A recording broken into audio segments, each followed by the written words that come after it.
Well, moving on now to one of our recurring segments with Dr. Elizabeth Milovidov, a digital parenting expert and thought leader on online safety and well-being. Elizabeth, welcome back to France 24, and sorry for butchering your name there. With the end of the year fast approaching, many of us are thinking about ways to refresh and recharge. A digital detox sounds like a great idea, but what actually is it? Yeah, thank you. You didn't butcher the name too badly. Um, I think it's just really important to realize that a digital detox is just us trying to take a step back, right? We're going to be really intentional. We're going to try to reclaim some of these moments to reconnect with our families and loved ones. And really, it's just a great way to focus on our mental and physical well-being. Well, that makes it seem more manageable, but what are the benefits of a digital detox, especially at this time of year? Yeah, well, there are so many benefits. So you can just imagine, right? You're going to be present with your family. You're going to be able to have deeper connections because you won't be scrolling and swiping. So with those improved relationships, you're going to have better sleep as well because you're not going to be having all of that stimulation and overstimulation from notifications and all of the exciting things that we have on our phones and iPads. Mental clarity is also a great one. When you have a break from technology, you will be really surprised at how much you are able to focus. One of my favorites is rediscovering hobbies. Right, that's right. You have extra time when you're not always on your devices. So I think it's really important to keep this focus, to reflect, recharge, especially at the end of the new year. Oh, that sounds delightful, especially if you work in the news business and you're glued to your phone, as I tend to be. What about parents and children? How can families incorporate a digital detox together? Right. No, and I'm so glad you said it this way because this is digital detox is for everyone. The busy news people, anyone. It's not just families. And a lot of the things that I focus on is about families, but I want anyone who has a device to think about these things. And so while I say create a family challenge, you're with your friends, do it with your friends. And, who can stay off their devices longest?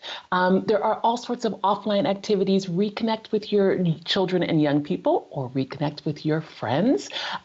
Be a good example. Be a role model. You can do it. And in the newsroom, you be the one that starts that challenge. Get everyone else to follow you. I don't know about that in the newsroom, but what if people find it hard to unplug completely? Is there a balance that we could strike? Yeah, absolutely. I mean, let's just go for a digital well-being approach. If you cannot disconnect 100%, then just try to use tech intentionally. And I don't want to sound all woo-woo and out there, but it's just really practicing mindfulness, really thinking about how you're using your technology. There are fabulous apps out there, and there are fabulous platforms that can bring you value in your life. So find them and really benefit with them and take micro breaks. Take those little small breaks. You will be so surprised at how much better you feel when you just take a break. What's your personal tip for boosting digital well-being at the end of the year? Okay, this is one of those do as I do, right? Not as I say, that sort of thing.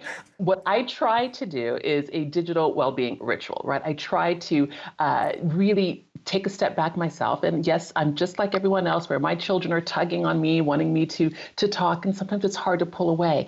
But I have discovered that if I'm really intentional and with this ritual, if I turn off my devices an hour before bedtime, 2 hours before, even more, and just spend some time reading or journaling. Again, it's just those peaceful moments. And while we all know that technology is here and creating some fabulous opportunities for in 2025, let's be really mindful and intentional and think about our well-being. Just one more thing I want to bring up here. In our family, we've set up a separate box that we put the phones in after a certain hour at night, and that helps us actually connect more. Is that something that you would advocate for? No, I'm going to say no. Put that box away.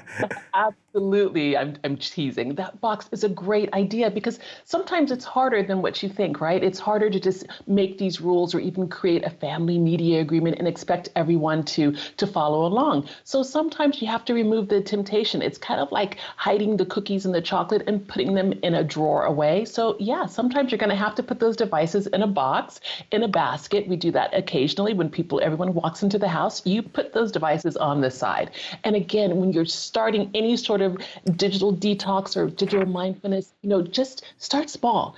Set some small achievements, designate a tech-free zone or tech-free time, and really take advantage of some of those features that are in your phones, that are on the platforms. And if all else fails, throw it in a box. Dr. Elizabeth Milovidov, thank you so much for sharing your insights. Yeah, we're still a relatively new technology, the smartphone. So it makes sense that we'd have to, take a bit of time to figure out how to best use those devices. Exactly. But talk to your friends, talk to your children. We are going to figure this out together. Thanks again, Dr. Elizabeth Milovidov.